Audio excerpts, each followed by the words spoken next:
Bolsonaro pega o Brasil com Lula preso, inelegível e com tudo para iniciar um ciclo de pelo menos 16 anos de direita no poder. Essa é uma avaliação que os próprios petistas, o próprio José Dirceu, previa que com a derrocada do PT, a direita ficaria pelo menos 16 anos no poder. Pois muito bem, tudo começa quando Jair Bolsonaro nomeia Augusto Aras para ser Procurador-Geral da República. Augusto Aras era amigo íntimo de José Dirceu, um crítico da Lava Jato e que na prática acabou soltando absolutamente todos os corruptos presos na Lava Jato, desmontando a operação e com Jair Bolsonaro batendo no peito, orgulhosamente dizendo que acabou com a Lava Jato. É um orgulho, é uma satisfação que eu tenho dizer a essa imprensa maravilhosa nossa que eu não quero acabar com a Lava Jato. Eu acabei com a Lava Jato, porque não tem mais corrupção no governo. E aí nós tivemos o pior erro de Jair Bolsonaro, que foi nomear Cássio Nunes Marques para o Supremo Tribunal Federal. Cássio Nunes dá vários votos que beneficiam os petistas, mas o principal foi permitir que Lula pudesse disputar as eleições. O julgamento estava empatado e Cássio Nunes, indicação de Jair Bolsonaro, decide devolver os direitos políticos do Lula, votando pela suspeição de Sérgio Moro no processo da Lava Jato. Ou seja, do pior momento do PT, com o PT fraco, com as candidaturas, eu me lembro de ir pra rua nas eleições municipais e o PT escondendo o vermelho, escondendo a bandeira, muitas vezes até tentando esconder o próprio número. A gente sai desse cenário de um Lula preso e inelegível, com Lula solto, com seus direitos políticos de volta e com Eduardo Bolsonaro comemorando, dizendo que Lula solto é bom para Bolsonaro porque iria reviver o sentimento antipetista. É muito melhor o Lula solto.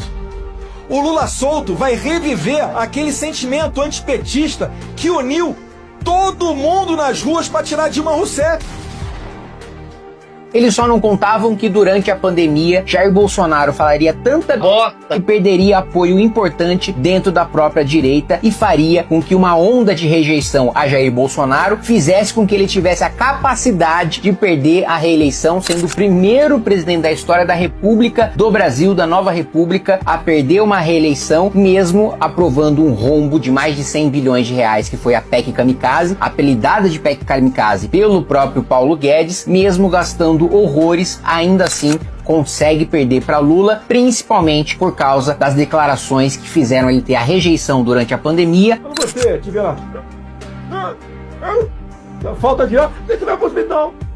E da destruição da Operação Lava Jato. Além disso, nós tivemos também dois pontos que foram cruciais para que Jair Bolsonaro, inclusive agora, fosse condenado e preso. Primeiro, nós aprovamos aqui na Câmara dos Deputados o fim das decisões monocráticas, que o Supremo Tribunal Federal seria obrigado a submeter ao plenário todas as decisões monocráticas dentro de um prazo estabelecido pelo Congresso Nacional. A pedido de Dias Toffoli, que tinha feito um favor para Jair Bolsonaro, suspendendo as investigações contra a rachadinha de Flávio Bolsonaro, Jair Bolsonaro atende esse pedido do Supremo e permite que as decisões monocráticas voltem, apesar do projeto que nós aprovamos aqui no Congresso Nacional, que foi o 2121 de 2019. Outro passo que também Jair Bolsonaro tomou para proteger o próprio filho e acabou também minando a sua própria base eleitoral e depois se voltando contra ele, foi sancionar o juiz de garantias, uma emenda, um projeto do deputado Marcelo Freixo do PSOL, que Jair Bolsonaro também sanciona numa tentativa desesperada de salvar o próprio filho da cadeia. Todo esse enredo faz com que o Supremo ganhe superpoderes, inclusive criando o inquérito das fake news, em que Dias Toffoli abre o inquérito de ofício, Jair Bolsonaro não fala absolutamente nada e, pior, o Procurador-Geral da República, Augusto Aras, nomeado por Jair Bolsonaro, se manifesta dizendo que o Supremo, sim, poderia abrir o inquérito sem a iniciativa, sem o pontapé inicial da Procuradoria-Geral da República, gerando o que depois se transformou no inquérito do fim do mundo, se voltando